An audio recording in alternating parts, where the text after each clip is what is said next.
started right now. Hope that's okay for everyone. So, solidarity, you might think why we have this webinar, because at SALTO European Solidarity Corps, we consider that Europe and beyond, we need to talk about solidarity, and we need to see how solidarity is a common value that brings together and makes us create a better Europe and a better living situation for everyone involved. And for this specific series of webinars, we looked at solidarity and climate justice and how these two can support and strengthen democracy and resilience. So thanks a lot for joining. And my colleague Henrique will say even more about why climate justice is a topic in this regard. Thank you very much. Hi, everyone. Thanks, Romina. And thanks, SALTO European Solidarity Corps, for the invitation to be part of this process. It's been really valuable and very fruitful to think along and how we can build this together. It's been a few months of preparation now, so it's nice to see now the results and see so many people joining us today. For us, it was important to look at this angle from the inclusion diversity perspective when we started to dive into climate justice and see how the most marginalized communities can also be part of the climate action and have a say in the decisions that also affect them. And we have been, since last year, working on a long-term project that includes many other things, tools, research, capacity building on climate justice. And it was really fruitful throughout this process also to understand the connections between inclusion, diversity, solidarity, democracy, how they are so intertwined, and for us also gives us opens many doors and some directions for the future. So we'll definitely keep exploring these topics. Also stay tuned on our work. And for today, we have this important connection with between practice and policy. For us, it's especially important to see how we can involve the most marginalized communities, young people with fewer opportunities that often cannot participate or don't have a seat at the table.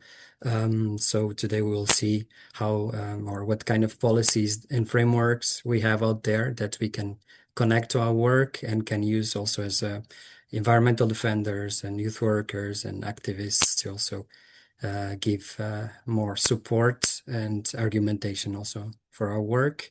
So I'm also looking forward now to today. And once more, thanks for the invitation to SALTO European Solidarity Corps, and thank you all for joining us today.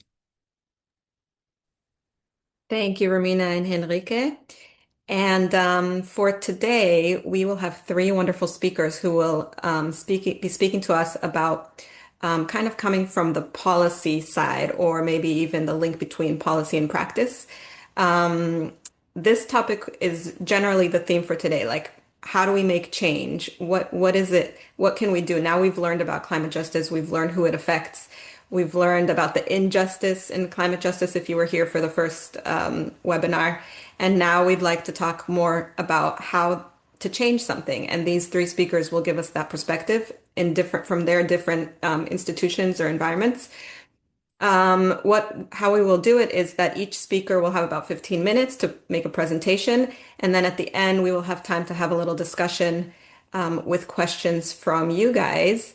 We'd like to ask that you write your questions in the chat. So we're not going to open up mics. We're just going to take questions from the chat. And also as they speak, please feel free to use the chat. It's kind of a way to interact. And even if you just agree with something, you can use the chat to show comment or ask a question or anything you'd like. So the chat is here and available to make it a little bit more interactive. So for our first speaker, we have Elias Mattisen from the European Commission, and he will be speaking to us about his work with climate justice from inside the Commission. So it's a really exciting perspective that we look forward to hearing. So thank you for being with us, Elias. No, thank you for having me. Thanks to SALTO and all the organizers, and thank you everyone for being here. We're happy to see so many people online. So, indeed, I'm from the European Commission, from DG Klima, so the Director General for Climate Action. I will be presenting two policies. Just let me present my screen and let me know when you can see it. Yes, good. So I will focus mostly on EU internal policies. Which is mostly what I work on. So not as much on the international and global aspect of climate justice. But of course, if you have questions on that as well, I'll hopefully be able to answer them in the Q&A as well. But for today, I'm going to focus on how climate justice can look within EU climate action. And so for that, I mean, there's climate justice, of course, in a way is intertwined to all our climate policies in one way or another. But to keep it a bit more concrete, a bit more tangible, I wanted to focus on two specific policies or programs that we have, and that are a bit on the different ends of the spectrum on policy and more empowering that we also do. So these two are the Social Climate Fund and the European Climate Pact. One, the Social Climate Fund, is about really integrating climate justice in EU policy, whereas the European Climate Pact is really more about supporting and empowering grassroots actors and communities in a less policy way, but more like understanding the importance of engaging the community, and especially a community of volunteers, as we will see. So, with that being said, I will start by explaining the the Social Climate Fund.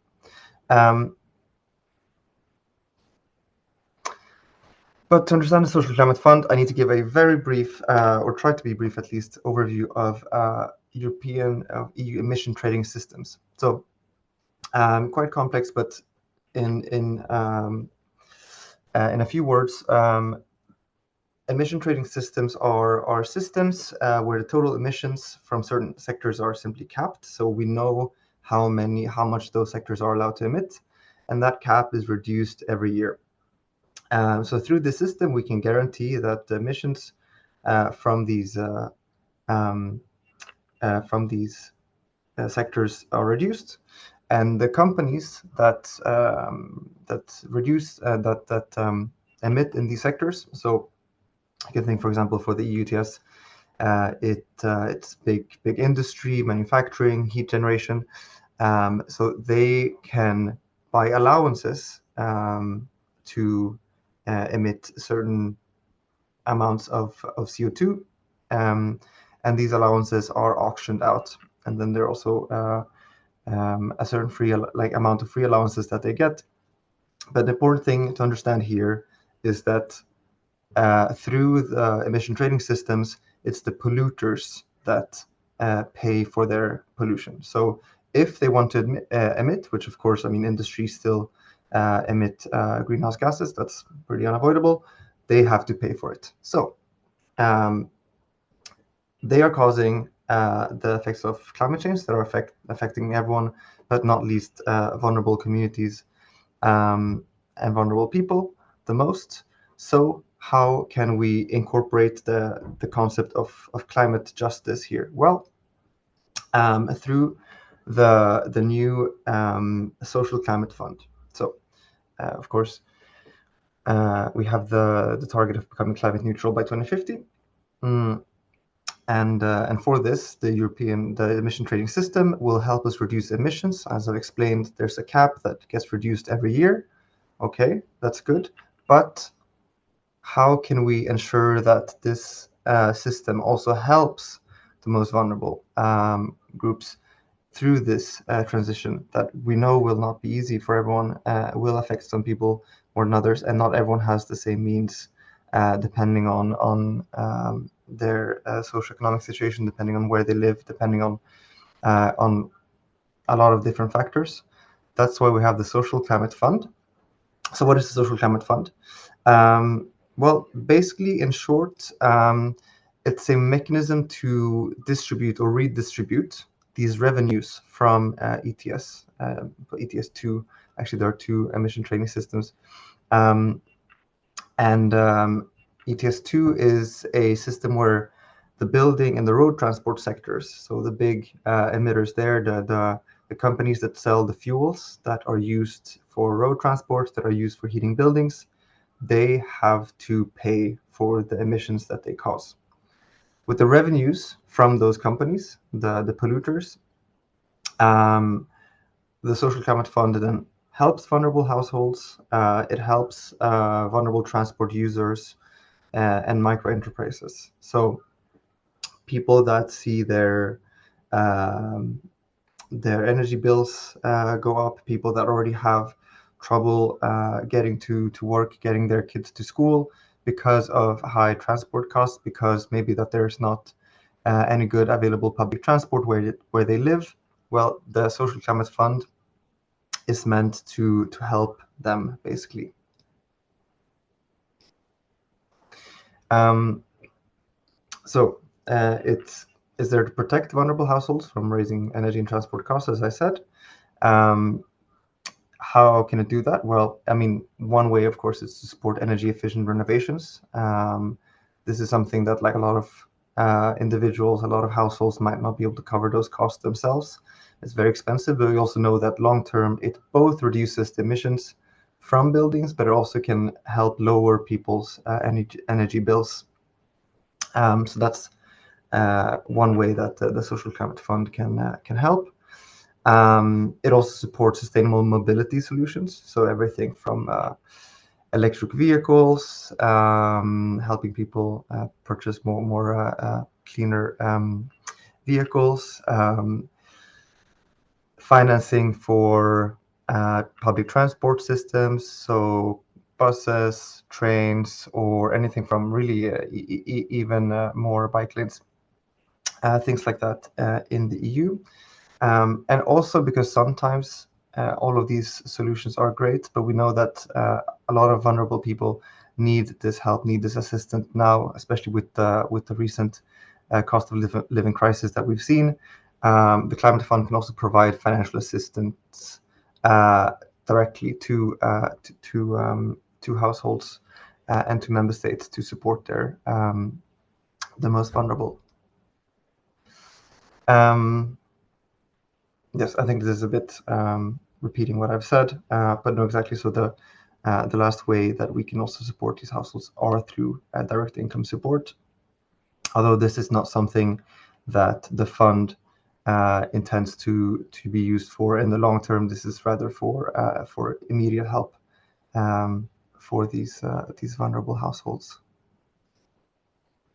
So this is great and all, but how much are we talking, and how is this funded? Well, as I've mentioned, this is the polluting companies that still today get a lot of revenue, make a lot of profit from selling these fuels that pollute, that destroy the planet, and that ultimately costs us all in terms of health, in terms of economy.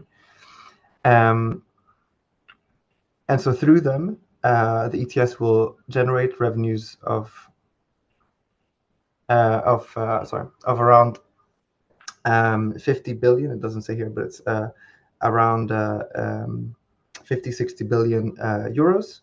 And then on top of that, there's a mandatory 25% contribution from member states. So this gives it a total budget of 86.7 billion for the 7 years in which the Social Climate Fund will be active. In practice, how does this work? Well, member states develop their own plans that they come to us with. So this also ensures that each member state knows what works best for them.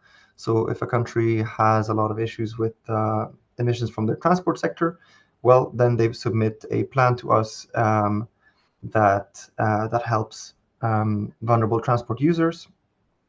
We review the plan, and then after some negotiations with the member states, it is approved and adopted. And the first plan might actually be adopted in just a few days. So that's something to look forward to. It's Sweden, and Sweden will then be able to start helping its vulnerable transport users already in January 26, so in a month.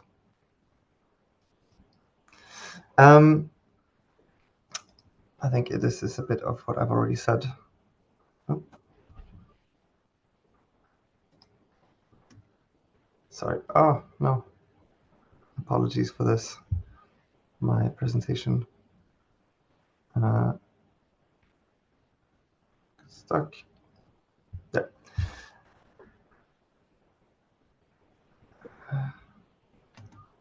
Oh, no. Okay. Outcomes. I think that's what you can see. That's where we're supposed to be. So finally, just to recap, the outcomes that the Social Climate Fund will have is basically to reduce energy and transport poverty by supporting vulnerable households, to create greater public engagement and stakeholder corporations by having civil society also take part in the making of these plans together with the member states. Increasing investments in sustainable energy mobility solutions. This is something that we know works as a positive feedback loop. The more we support these sustainable solutions, the more affordable, the more common they become. And finally, really integrating stronger social policies for fair transition and just transition in our climate policies. So really understanding that we cannot have a transition to climate neutrality without also ensuring that everyone, no matter where they live, no matter their situation, can also take part in this. So with that being said, I don't have much time left, but I want to also quickly show you that the EU climate policies are not only about hard policies, it's not only about big programs with billions of euros in budget and complicated processes with member state negotiations. It's also about empowering communities, about empowering local actors. And for that, we have what we call the European Climate Pact. So what's the European Climate Pact? We're very simply a program where we, through the Climate Pact community, raise awareness of climate issues and encourage people to make positive changes in their communities. We have for Climate Pact over 1,000 Climate Pact ambassadors. So these are these are individuals that have taken an extra step in their communities to do something for the climate, and basically have joined the Climate Pact on a volunteer basis, as well as 48 Climate Pact partners that are organizations that similarly want to make a positive change. And so what the Climate Pact does is it connects all of these local grassroots actors together in this network where we can support them, we can give them a platform, and we can help them out to achieve what they're already working on at the local level. Just want to give a few examples of this.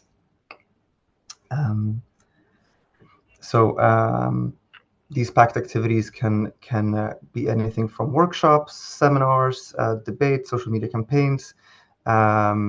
We have here a Climate Pact ambassador that as you can see in the last picture, that organizes bike rides for the climate to raise awareness of the effects of climate change. Here we have an example of a workshop for a local youth climate council. We have also activities at a national level. We have a citizen engagement activities, going to national events with PACT community, capacity development workshops. So a lot of things that the community already is doing, but can be supported and can be given this platform. And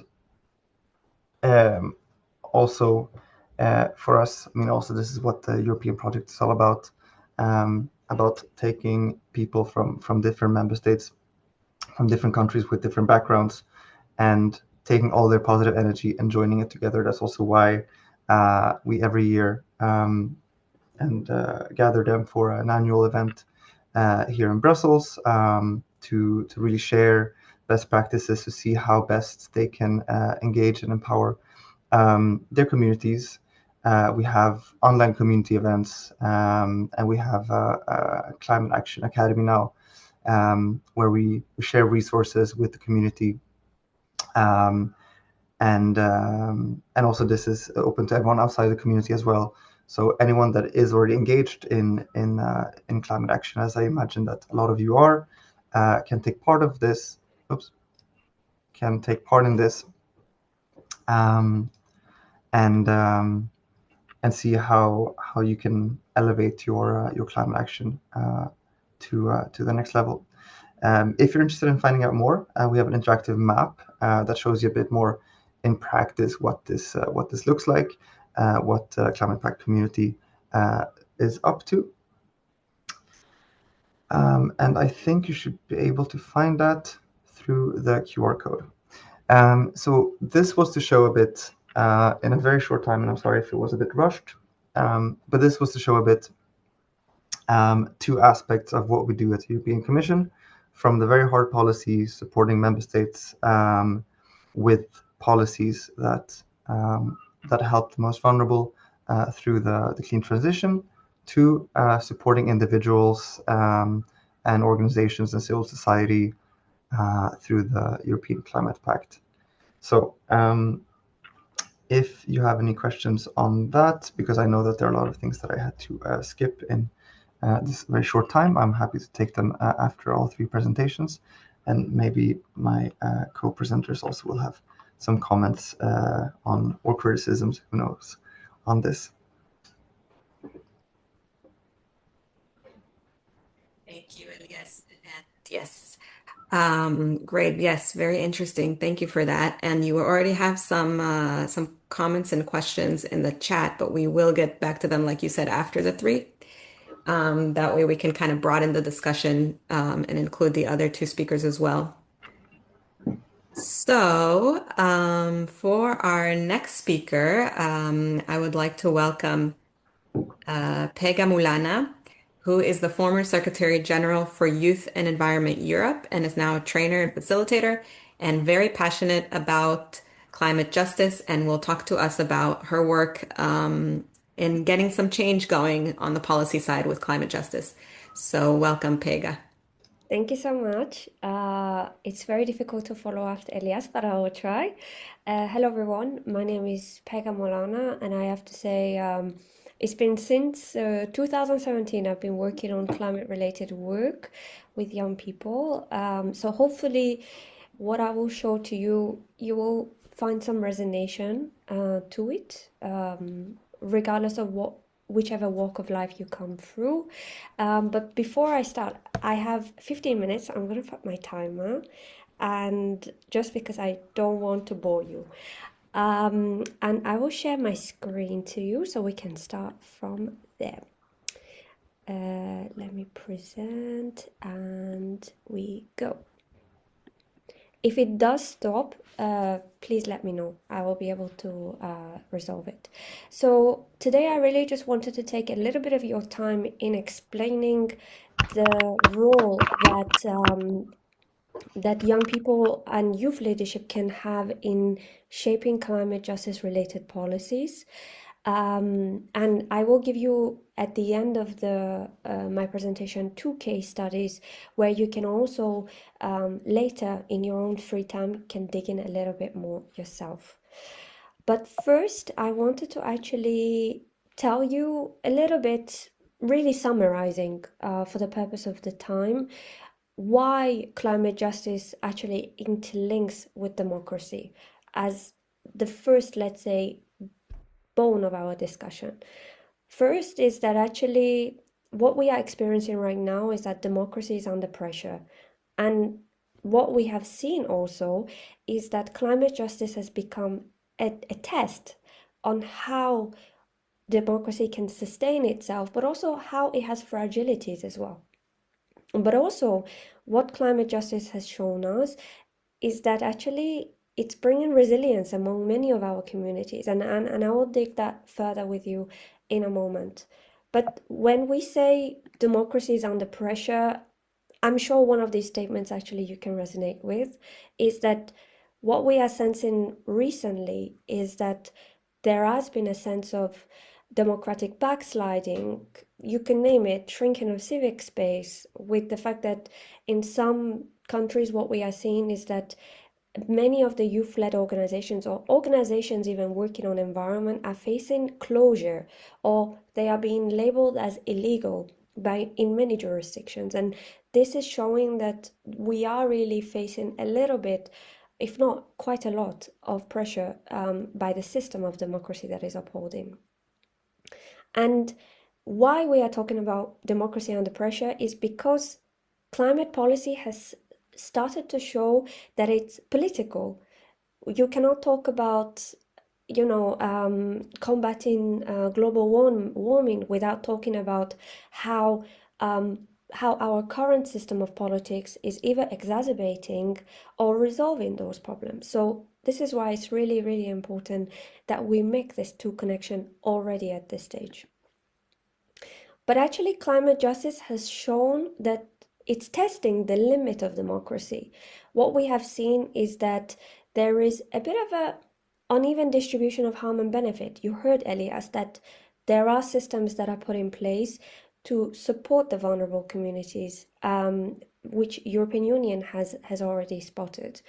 But also there is a lot of inequality. For example, if you are from a working class and there is even hotter climates in summer, then actually you are the one who is more vulnerable to climate degradation than someone who would be middle class or even from, top 10% of the community, because they have the financial support to protect themselves. So all of this is stretching the definition and the essence of democracy that we have now. But what we have seen also is that there has been a lot of community-rooted climate action taking place, which is actually the essence of hope when we look at climate justice in correlation with democracy. We see that young people have stopped waiting for decision makers to make those changes for them, and instead they are demanding those changes themselves. So this should actually warm our hearts a little bit, that actually we are exercising democracy in a very new way, which has its hope somewhere in there for all of us.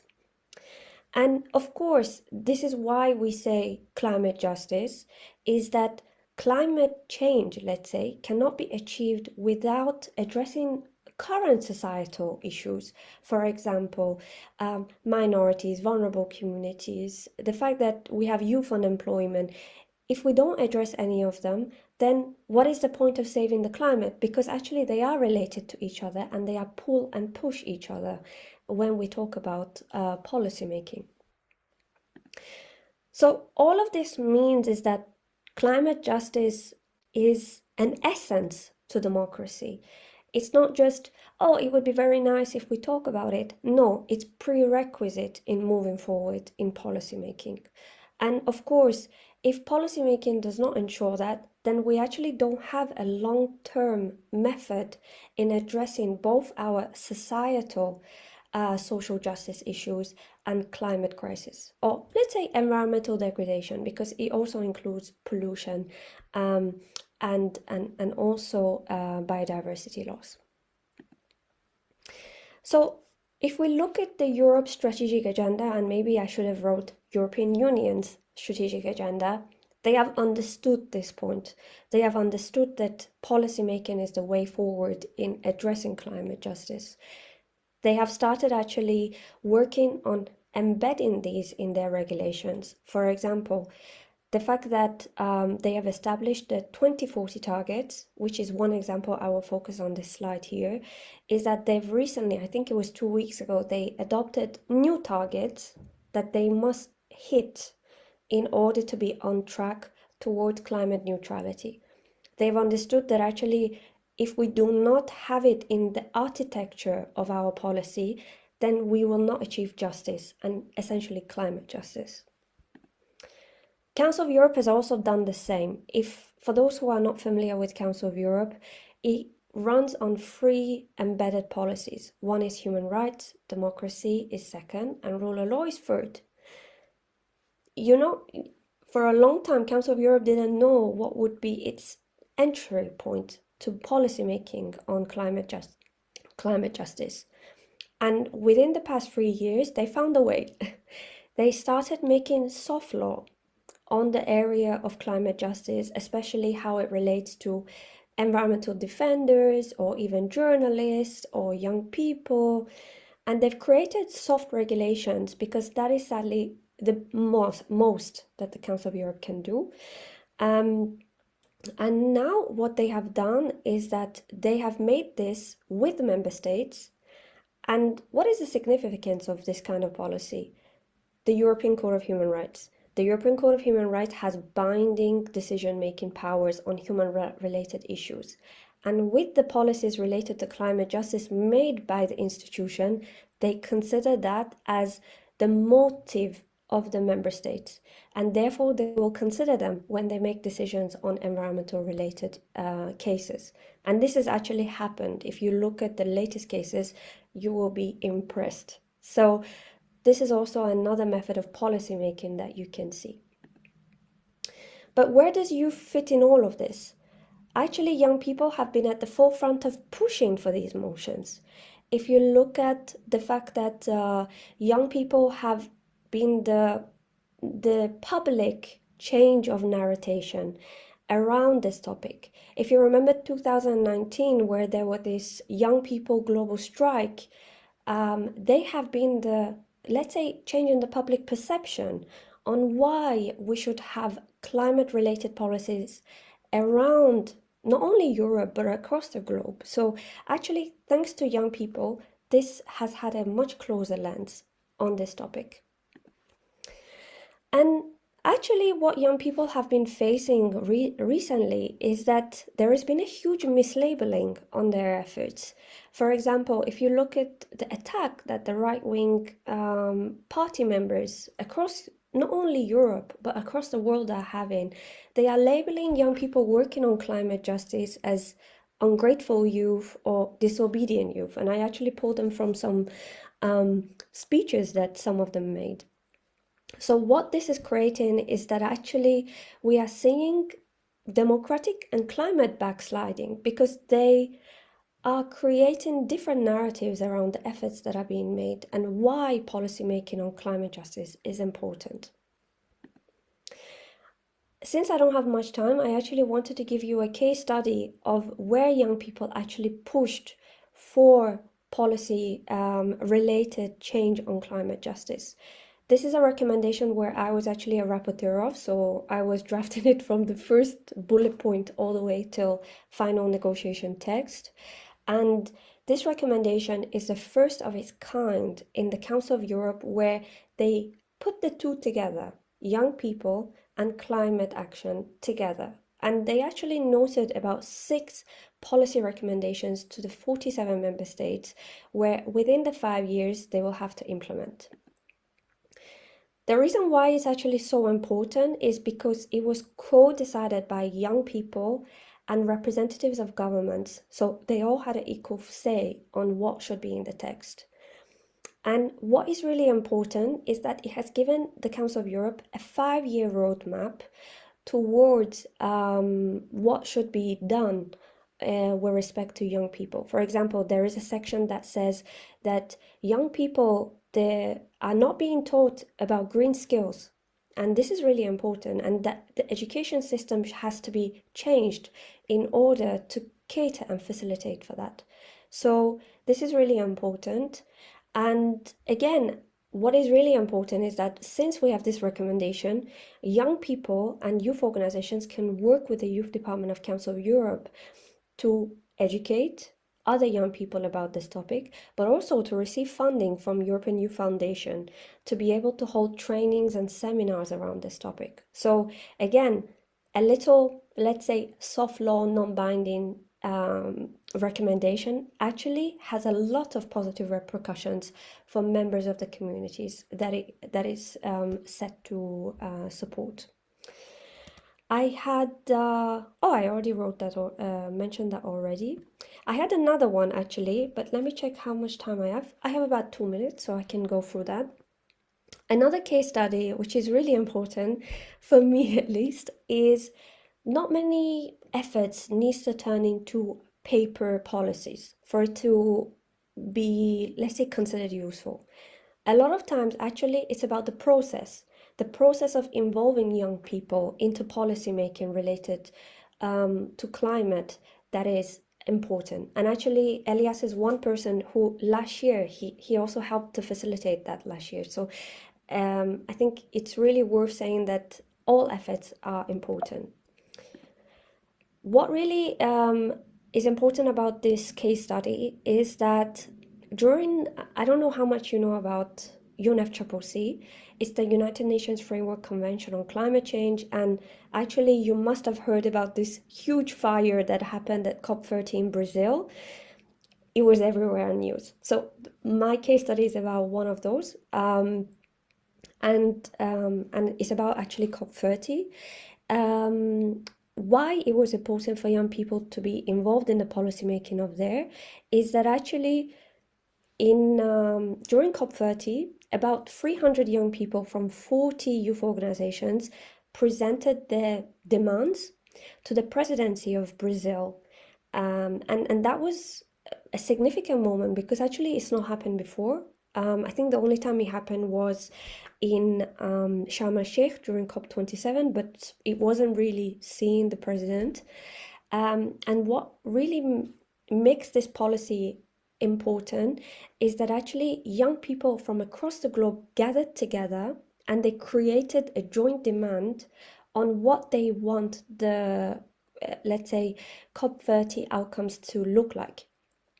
And I think this is really important because I don't think we can agree on so many things together as a globe, but the fact that young people from across the globe managed to gather together to come to a set agreement already shows an incredible amount of momentum. Second is that they were pushing for the recognition of fossil fuel phase out, which sadly didn't turn in the last version of the document of the COP30. But as a result of this push, in April 2026, there is going to be a meeting of UNFCCC member states, which is hosted by Colombia and Netherlands, to talk about fossil fuel phase out. So you can see this push has actually created a momentum where they could actually meet and make further policy-making negotiations. So this is showing that process is also very important. So I'm really going to end with 3 takeaways. One is that what's really important about policy-making about climate justice is that there needs to be arenas of co-creation in policy spaces. Second, there needs to be accountability and evidence-based advocacy. Let it be to the European Union or to the, let's say, to the presidencies at UNFCCC. And of course, all through the journey of the defenders that are pushing for this, they need to have protection and solidarity. So I think I will end it here because I think I also see that there are 25 messages on the chat and I'm very eager to open them. Back to you, Tali. Thank you so much. Thank you, Pega. And thank you for highlighting the importance of process and the importance of youth participation or co-creation in the process. It's very interesting. There are messages in the chat, so some of those that are questions or comments we will take up at the end. But of course, feel free to browse through and say hello. And our last speaker is Felipe Miguel Moreira Alves, who is a researcher at the University of Lisbon. And he's going to give us also the practical approach and the policy side, but also the science approach. He's going to come from the research angle and give us that perspective. So thank you for being here, Felipe. Thank you so much for the introduction and for the invitation. Amazing to see 3 digits participation in this webinar on climate justice. I think it really shows how hot the topic is, and no pun intended there. And yeah, today I really took the title as kind of the invitation for the reflection, and this is all about forward looking. So what are potentially the next steps in terms of the policies that are going to set the stage for what's going to happen in terms of climate action in the future. So I was really like, I have more questions actually than answers, and I'm going to leave a bunch of questions. I was trying to frame it and to try to put it in like 5 things that form my work as a researcher, but also as a practitioner, as a facilitator, and as a trainer, I see, which are very much alive and that cross the academia with policy and with action. So I'm going to bring some reflections on the education, justice and educators, science, policy, society, information and mental health and climate anxiety. These are some of the topics which I feel that there are, basically policy is lagging a lot behind, and we definitely needs to catch up very fast. And perhaps just starting with this question of like, how do we materialize a bit more what climate justice means? Because, there's already, like Pega just mentioned, there's already like Council of Europe recommendations, climate justice, the wording, the terms, the concepts appears in some policy briefs and so on and so forth, but a lot of times it does not crystallize in concrete indicators or monitors or scorecards or something that gives it a different strength. So the question I sit with often is, are the indicators that we have at the moment adequate, and how can we improve them? Because very often we are measuring either the wrong things or we're not measuring enough. So from our science, what I've been seeing is that sometimes it's even inexistent, this kind of climate justice more concrete indicators, or they're very technocratic. They're not looking into a lot of the multidisciplinary dimensions of what climate justice looks like, or they can be biased or sometimes even very narrow. So I feel that for some of these policies to really translate into more concrete action, they will also need to develop much better systems of monitoring, measuring what climate justice actually means. A good example, which is a very recent example, was actually a bunch of youth-led organizations in Australia that got together, created a climate justice scorecard to evaluate the policies from different political parties, and were able to evaluate them within a spectrum.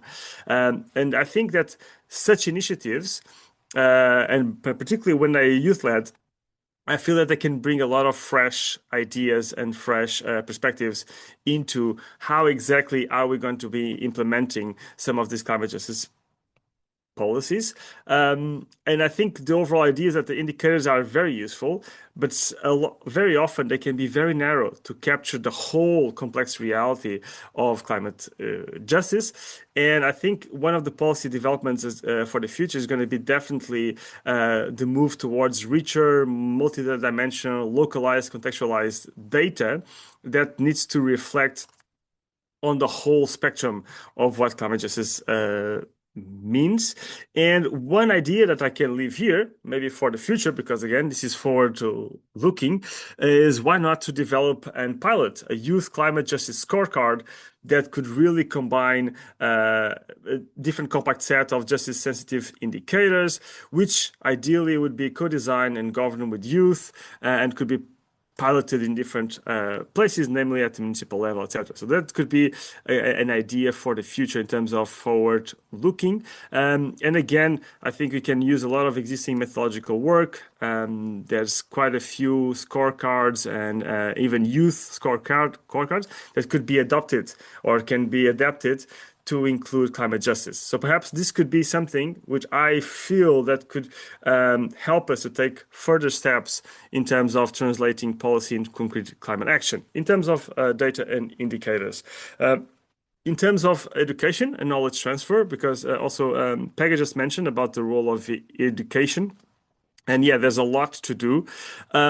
One of the questions that I've been sitting in some context with some friends here at university and so on, is how much is it important for climate justice to become more and more a formal part of youth education and training students in Europe. For example, in my University of Lisbon, we do have a lot of programs that touch ecology, climate science, etc. And very often, we don't even touch the topic of climate justice, and we feel that there's a really big part of this dimension which is left out. So there's a question about how much there's new educational programs need to integrate these dimensions, and of course, embedding this climate justice, it's really, for us, it's really important because we feel that the students that are part of need to go beyond the ecological and the technical aspects and really embrace social equity, justice, and so on and so forth. So there is this ongoing question of, okay, how can we bring more of that to the educational space? Specifically because there is a lot of data showcasing that when we bring together science and civic participation and youth agency and inclusive education, all of the metrics in terms of ownership, engagement, sustainability, so on, they go through the roof. So there's a kind of a need to change not only education itself, but also the elements of that education, the methods of that education. And I believe that climate justice could be, again, an avenue to pursue that more integral, holistic way of bringing education. Some of the lessons which I believe could be useful, again, I'm just throwing some seeds for the future. That I've collected throughout some of our case studies is, again, the power of participatory and co-creation methods. For example, participatory action research, which is something which is growing within our formal educational fields, but can extend furthermore. The importance of having much more living labs and assemblies for spaces for deliberation and action. I think this is something that academia needs to embrace much more, but needs to partner up with governments and with different organizations to create these living labs and these assemblies. And much more blending between formal, non-formal, and informal education, which is something I guess policy, again, could lead the way to promote much more of this.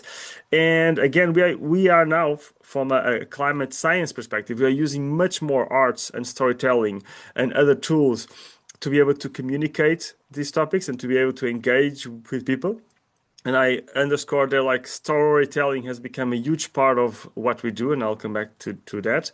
But also, like, engaging much more with citizen science, which is like one of these I mentioned, and community-based monitoring, which again I think is where youth-led initiatives, where youth could have a much bigger role, not only on shaping the science, but also shaping the policy, but the whole continuum of science, policy, and action. And citizen science is one of the things which I believe are probably going to be a big part of the future, in terms of what the policy could bring.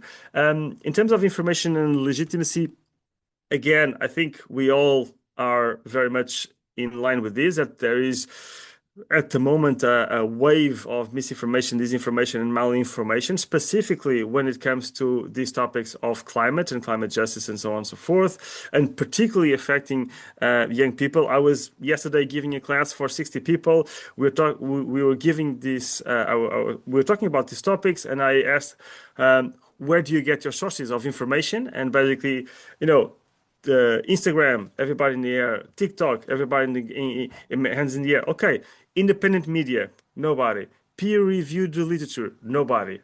Okay, so we have a problem there, because we know in terms of climate information, the vast majority that's, again, in social media like TikTok and Instagram is either fake news or just full-on misinformation and disinformation. So we have a big issue there. I think policy should intervene much stronger there.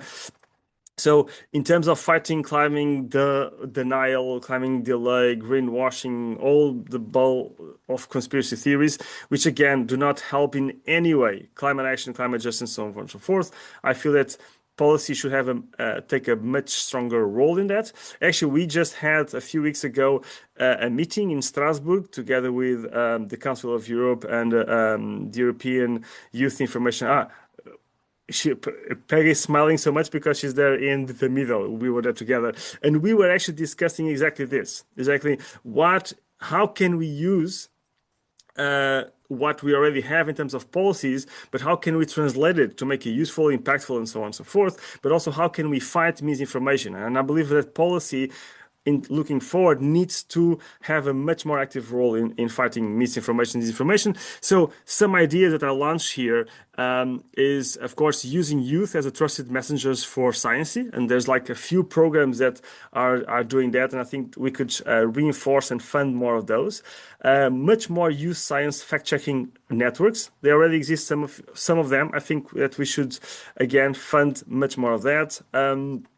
And using, again, I'm going to bring the topic again, citizen science as an antidote for misinformation, again, because it's really lived, embedded, like real data collected by real people and then being translated. It's strong, it's effective, has storytelling, but also it could be a great antidote for all of this. Embedding climate literacy in youth work and education, I believe that's, again, it's an important thing.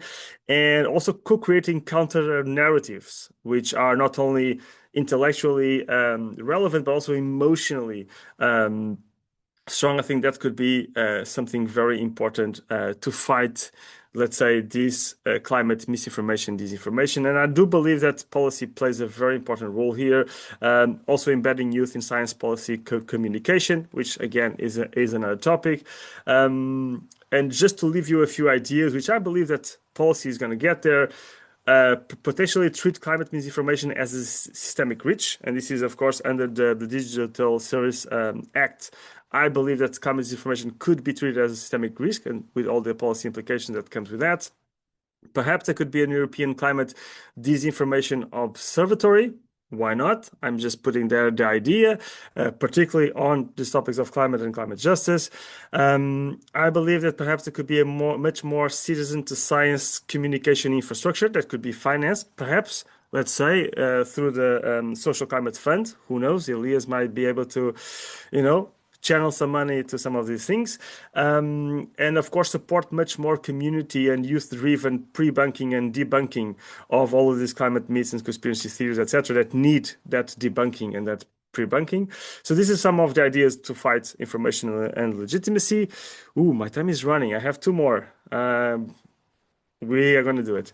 A topic that I feel that is coming very much to the forefront. At the moment, the science is catching up. The policy is not yet there, but it's going to be in the future for sure, which is the health, mental health, psychological health dimension of climate justice and climate change, particularly connected with youth people, with youth. And one of the questions that I'm sitting quite a lot is this: how can collaboration between psychologists, climate scientists, and youth organizations can create healthier, more empowering forms of climate engagement? So this is kind of I believe that we should start answering this question and have policy getting also some answers and supporting us to answer this question.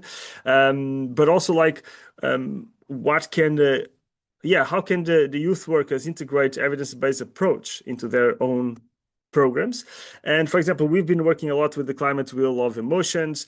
I think the statistics. I reinforce and I can validate the statistics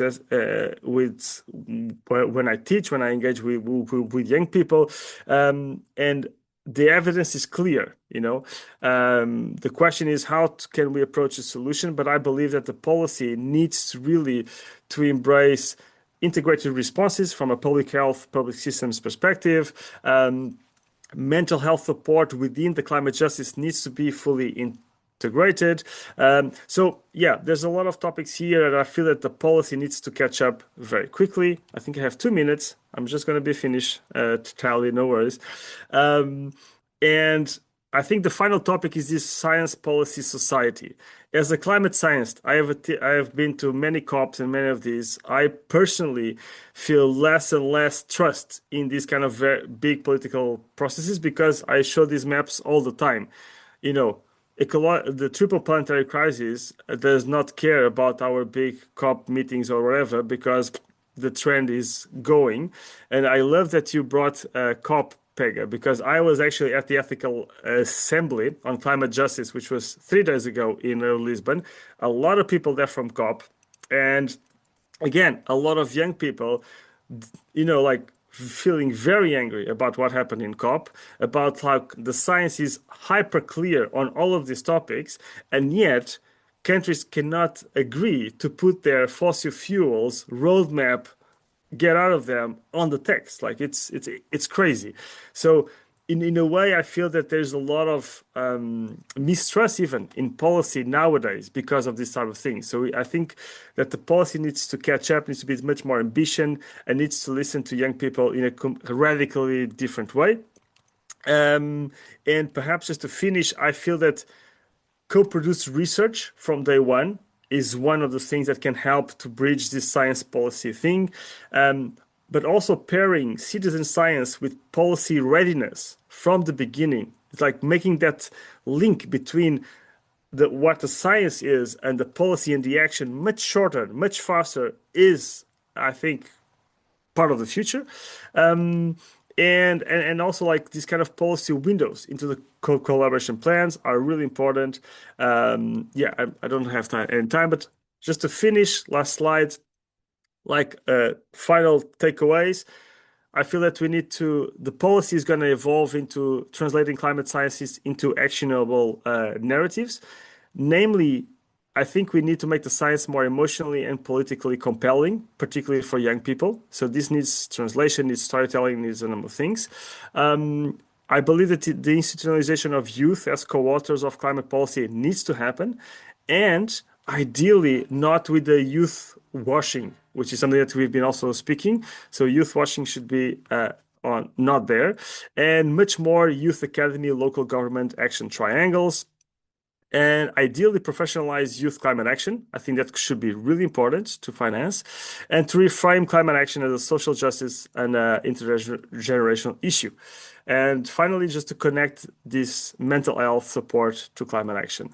So I believe that all of these could be really important topics for the future as well, given this topic that we had today about framing the future. Some questions, some ideas. Apologies for taking a minute longer. I hope that was worth it. And yeah, thank you.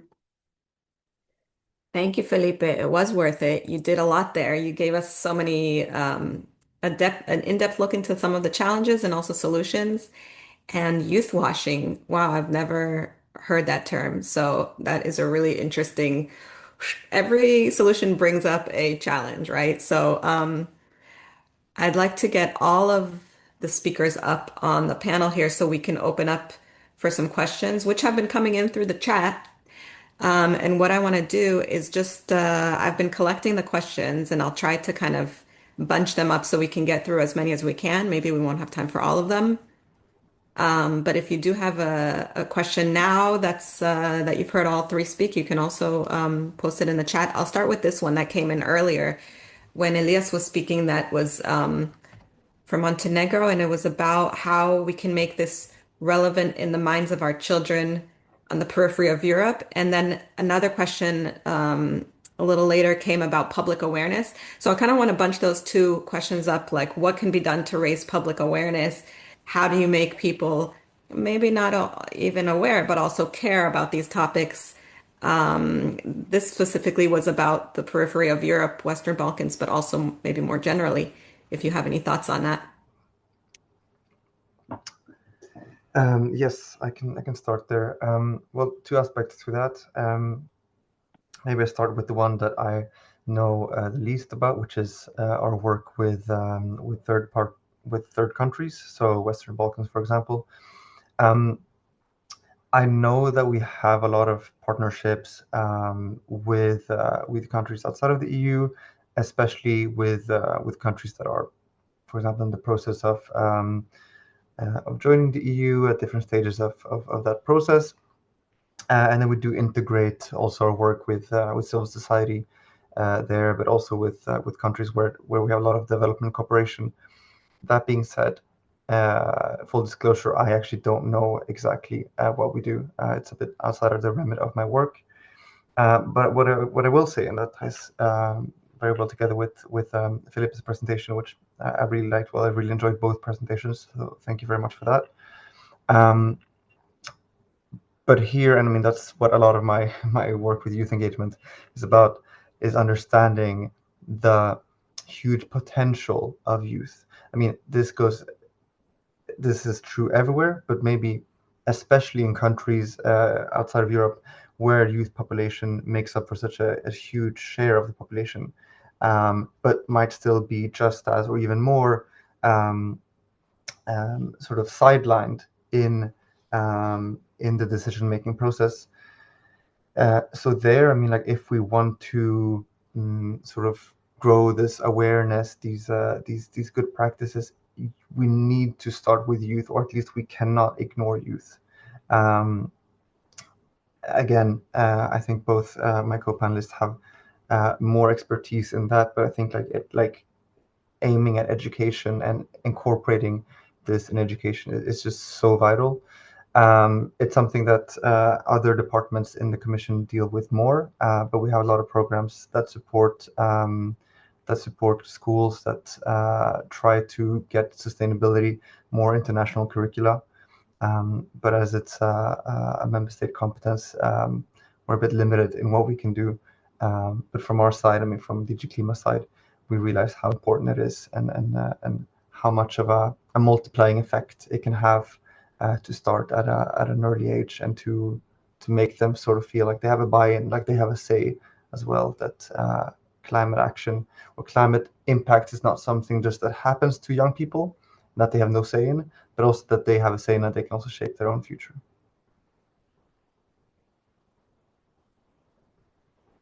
Thank you, Elias. Do Felipe and Pega want to comment on that one? Sorry, I was already working on my other questions. Can you repeat the question? It was about participation, and maybe it was linked to the other questions. How do we make people, or how do we motivate people to participate? I mean, first is, and I think if you look at the essence of non-formal education, which is something that I feel more comfortable in saying I'm a oh my God, I have a specialty in, is that participation should never be forced on young people. Especially when we talk about democracy, I think there is one thing of teaching them the essence of, democracy or climate change in schools, and then there is another where you take it outside of the classroom spaces, which is something that I think both are essential about when we talk about the participation of young people. So the fact that they are encouraged to join and not sort of obligated to join, and I think one is that it gives them a sense of ownership, which as a young person myself I still feel like I want to make that decision myself. I think this is an important element of participation on these topics. Second is that they need to feel as though actually something is being done from their opinion, and this is what Philip was saying, is that this is the youth washing in a sense, that they are saying, okay, but I just gave my 2 hours, what's going to happen now? Nothing is changing. So a lot of time young people actually want to feel a little bit of a change, not essentially there is a world peace, I think we are very humble about that, but more in a sense that there is a tangible outcome from that discussion. So if the two elements, the participation is encouraged, not forced, and second, they actually know what is the outcome of that sense of participation, this will give them a sense of ownership. Great, thank you. And yeah, Felipe, do you also want to respond? Yeah, no, I just would like to add on what Pega said, because we work a lot with youth, and for a lot of time we felt it was very hard to mobilize them to care about things that they should be supposedly caring about. And then, okay, we decide, okay, let's be a bit less paternalistic, blah blah blah. Let's just see what actually is alive, uh, within their fields, within whatever, and then just work with the energy from then on. And then we realized that we had fundamentally to change our communication, for example, to change our methods. Again, we engage much more with storytelling. We engage much more with gamification. We're making things relevant. And as Peg was saying, even nowadays, there's sometimes even a participation fatigue if again it leads to nothing, or it's just like a photo co-op or something like this. So making it relevant, making tangible, and again, increasing a lot the sense of belonging and community and meaning behind what we are doing, and then just take it very slowly. So we've been doing climate assemblies, and we've been doing with climate games, and we've been doing climate fresks, for example. So we've been using other kinds of methods that somehow bring the science with the action and with the policy all into one bundle, but make it actually fun and relevant to engage with these type of topics. So again, from a climate science perspective, I've changed completely the way, for example, we approach this topic. And nowadays, we do a lot of these kind of non-formal educational methods and so on. And we feel that they actually encourage participation in a completely different level. And then sooner or later, we are basically just backing off and letting them take their own ideas and their own power. And there's a lot of effort in also just funding directly youth-led initiatives and just putting the money there, you know.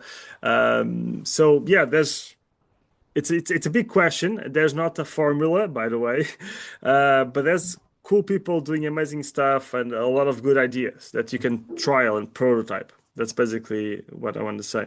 And Peggy, you raised the hand. I don't know if you want to compliment. I Yeah, think actually, maybe. yeah. Tell me. I can. Do you want to respond? I just want to bring in this comment for the chat. Maybe that's what you want to respond to. Exactly. Yes, just I think, just in case people watch this later, there's a comment from the chat about sometimes maybe you need to force a little bit. So that's what Pega is gonna respond yes, to. absolutely. I think, I mean, being a teacher, I don't think you will ever be labeled as non-pushy. I think we all know that young people often, have that sort of definition for teachers. Even if you are a teacher's pet, you will feel that for sure. But my response actually was to involve multiple stakeholders, not to take the burden all on yourself. For example, what I found very useful with engaging with non-engaged young people on this topic was to bring youth workers, because they actually know exactly how to make it relative to those young people who are maybe more interested in TikTok, and not necessarily about saving the world. So the youth workers really have the specialty and the training to make that bridge of knowledge between you and the young person. And secondly, what I also found very useful as a stakeholder to bring forward is a local counselor, local school, something that actually is their representative in the future that they will be voting for, because then they will have that policy knowledge that will be like, oh, so you actually do something about it. So engagement with beyond your sphere will really give you a lot of support as well in utilizing this topic. So I hope it's useful. Yeah, but can I just compliment on that just with a thing? It's like youth talking to youth and youth inspiring youth is much more powerful than, me coming over or whoever coming over. And we've learned that for sure. Like now, for example, we developed different things. Like recently we've done a podcast just to motivate people and tell them what's happening, etc. But we decided to do a multi-host podcast where actually young people interview other young people doing things, and we just felt that had so much more power than me interviewing a bunch of people or whatever. So there's a role for that kind of engagement. Yeah. So sorry, I just wanted to compliment what Pega said. No, great. And thank you, Zoe, for your engagement also from the sidelines. Great that we can have this kind of interactive discussion. There's a series of really good questions from Özlem. I'm just going to pick up on a couple of them. maybe on a different topic because there's a question about power imbalance. And Felipe and Pega kind of pointed to this. How can power imbalances be managed in co-creation processes? And how can it be ensured that the voices of young people are equally heard? So this is also very much relevant to maybe the frustration that was felt from them in the last conference, in the last COP. Is there any kind of is there an answer to this? How can are power imbalances just there? Can they be managed? And is there anything that you see can be done about it? Yeah, Pega. Yes, first it's very different country to country if we look at the countries, because sometimes the country representatives are very open to being criticized, whereas others are not. So I think first is about please stay safe in doing so. Um, and second, in cases where the government maybe is interested and you have some, yeah, safety, it's about calling it out. It's very basic, but it's about calling it out. I think if complimenting on Felipe, I've been going to also COPs quite a lot, and I knew it was going to be bad before going. We know that it's gonna be a horrible event, but actually we were like, okay, how can we make it less horrible? What kind of demands can we prepare for? So I would say my suggestion is don't avoid those spaces. I think they are trying to make it difficult to also push us out of it, you know? So it's really important to actually still be there, still mobilize, still raise the concern. And it will be a very slow process. I think it's quite a miracle to have that resolved in a space of even a year. But for example, in the case of COP30, there was a call which was called BAM. It was built by the civil societies where they were saying the current system of decision making in the UNFCCC doesn't work. It doesn't hear the vulnerable communities, it doesn't hear the civil societies. Therefore, we want to make a new system of decision making. Was it heard? No. Did it raise awareness? Yes. So this has created the process of changing a very bad system, and this is going to be a long journey, but at least it means that all of the vulnerable communities are on the same page and they all agree on what stance it should be taken. It took a few years to get this BAM, you know. So I think it's just wanted to tell you, please don't give up hope. It will take many years, but I think it's always a step forward. Back to you. Yeah. I can also add something because a lot of the things that we're bringing, they definitely very quickly became about governance and how governance necessarily needs to change. And of course, the failing of our institutions post Second World War to deal with these kind of issues is basically shows how much needs to change in terms of the governance. What we've been trying to do is actually, of course, I'm a little bit less romantic than Pega in terms of dancing with the devil and trying to change the devil. I'm not sure about that, but maybe just I've been, I know, with that fight for longer. Nowadays, what we are trying to do, for example, is actually more at the municipal, regional level, build coalitions or alliances of networks, people, whatever, which somehow bring or make that the existing institutions or policies become obsolete in face of what we are actually doing. So in a way, it's actually demonstrating what new methods of governance can actually bring and contribute to the table.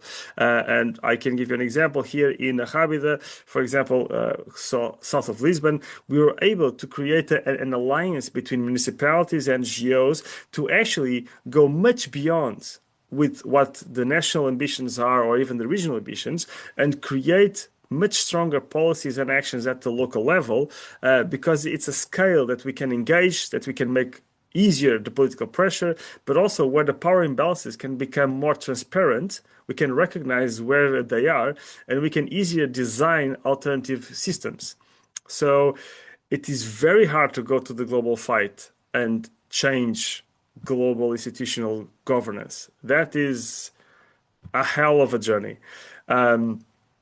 It's I'm not saying don't lose hope and don't lose faith.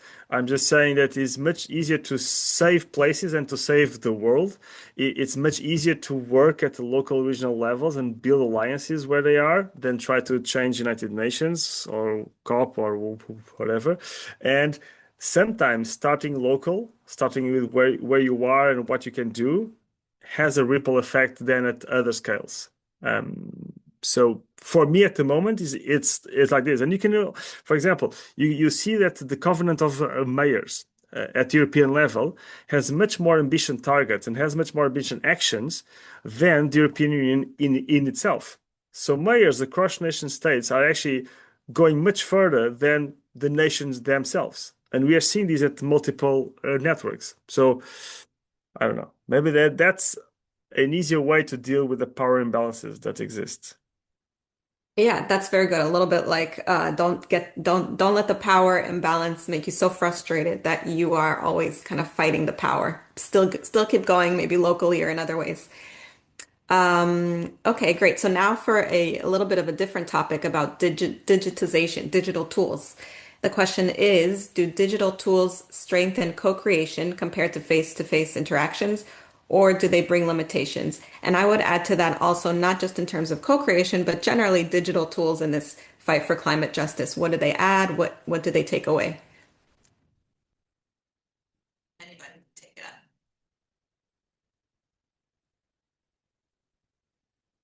It's a big one. We've been speaking a lot, so I thought that maybe Elias want to step in. I don't know. Elias, do you want to No, start? Yeah. I would happily, but I feel like the digital tools is not maybe something we work with as much in this context. Okay. So I'm sorry. So No, it's okay. So is there, Felipe, do you want to put your 2 cents? 2 cents. Personally, more and more, I want to work in physical settings, in nature, with people. Particularly when it comes to young people, because I feel that they are a bit saturated with the digital space. And I feel there's a lot of people with nature deficit disorder, with community deficit disorder, who need to build different kind of emotional resilience. And again, fighting climate and climate justice is also about developing emotional resilience, physical resilience, and so on and so forth. And that, I'm sorry, but cannot be done in front of a computer online. From my experience as a trainer, as a facilitator, but also I manage a local sustainability cooperative, I see the power of just bringing people together with the lands and working from there. Planting trees, working with the soil, giving hugs, whatever. That is super powerful. And of course, it can be complemented by meetings like the one that we're having now, where it can reach 100 people and share a few ideas and send love everywhere the globe. Fantastic. In the end, this is for me to be the complement for the actual work of building community and building resilience that needs to happen at the local level with the landscape, with the territory. These are my 2 cents. So digital, fantastic for specific things, but yeah, people need to come together and together with the landscape, and that needs to happen in presence, in physical. Again, for example, when I bring people to Bioville, to my cooperative for trainings, particularly young people, we have a phone spa where people drop the phones, no more phones, and there's no screens, there's nothing. And after a few days, you see the power of just that, of just asking for the presence to be there, start witnessing what's happening inside and outside, and working from there. And that is very powerful, I believe. So that's a more personal note. Maybe Pega, I don't know if you have something to add to that. I mean, for sure. I'm also a trainer and I can't do it online for sure. And I think what is really important to note is directly after COVID-19, actually a lot of young people started having screen fatigue, which helped a lot for the demand to meet offline. So actually, this was really a useful feeling that helped young people to go off the screens for certain discussions. But something that we haven't discussed yet in this question is we can't take away the digital screens from young people or even the general population. Even I think even 50-year-olds are obsessed with it, you know. That and because of that, the flow of information is faster, much faster. So we don't verify what we are reading. Is it a true information? Is it artificial intelligence? So the danger is misinformation and disinformation. Misinformation is that something that is just changed, or disinformation is when it's done on purpose, which is, you can see that trend with the rise of right wing, right? Even for myself, when I go on my social media, all I see is about climate change and things like that, because that's how algorithm is working to serve me. So the reason why I'm sharing this with you is for two reasons. It's really helping the exacerbation of eco-anxiety among young people. And this is why trainers, teachers, you being taking them offline is very necessary, because that takes the, you know, the essence of touch, smell back into the nature of discussions. Second is the fact that we might lose a lot of young people who are on the fence, who don't know what to believe, because then this information just becomes a bit lost in this algorithm, you know. So I would say these are the maybe two challenges to democracy, to policy making, that I feel digitalization is maybe doing more harm. But maybe a hope that I can end with is that actually there are some platforms where they've stopped using algorithm-based information, and I think this is where maybe I feel like I've started downloading them for the nature of just feeling the devil's advocate on the opposite side of spectrum, you know. So I think it's also very good to, yeah, mainstream that and make sure that young people are safe in accessing these platforms. I think this is our hope, maybe. Back to you, Tali. Elias. Yes. No, thank you. I mean, just first of all, I can only agree with you on a personal level, absolutely, about like the importance of that physical presence. I think from an institutional point of view, from the Commission, like because we are by nature so physically far away from most of our constituents, we rely still a lot, quite heavily, on this digital presence in our communication, in our outreach, in how we connect with citizens. Of course, we try to have like physical meetings when we can, and to engage community at a local level, as we can see with the climate pact. But what I wanted to give sort of like the institutional perspective on, maybe like a little insight, is just about how we are reacting now, or trying to react rather, because I have to admit that it's very difficult to the spread of disinformation and misinformation, not least on climate, or I would say like almost most of all on climate. And it's something that we're working on more. It's becoming more and more of a priority, but also, and I think this is something I can admit openly, it's also something that we are finding very difficult and overwhelming to combat, because the size, the scale of this information is simply so difficult to tackle in the ways that we have before, with the resources that we have. It's also something that's moving very quickly. Peggy, you mentioned the rise of AI, and there I think is also something that we can admit, like as a European institution. I mean, there are so many levels. I mean, we are by nature a slow-moving policy-making body. Reacting fast to these sort of developments is always something that catches us a bit off guard. And with these fast developments, we're finding it very difficult. And that's actually why now I didn't have time. I didn't have time to ask it because there were so many good questions from the audience.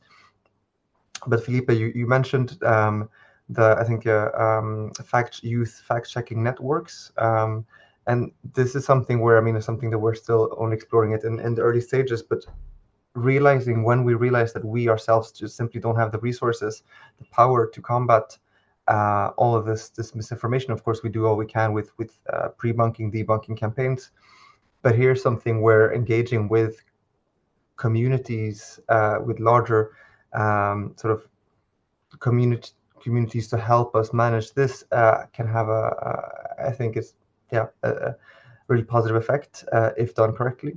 So it's actually, if you have time, or if we have time, maybe also something you can send me later. But I would love to hear more about these fact-checking networks that you've worked with. Great, thank you. I think we have to start rounding it up here. That was a very engaged discussion. I just want to read a comment here from the chat because the chat has been very active on this webinar. And just in case people watch it later, it's nice to integrate a few little comments. Maram says, as young people today, we face daily challenges, but despite all that, we have this incredible responsibility and opportunity to learn, to act, and to care for our planet. Webinars like these inspire us not just to talk about change, but to integrate it into our everyday choices. And then later, when the more about change is written, she also says, true change comes when we let it touch our hearts, motivate us, and guide our daily actions. It's how to, be actively part of creating a better, more sustainable world.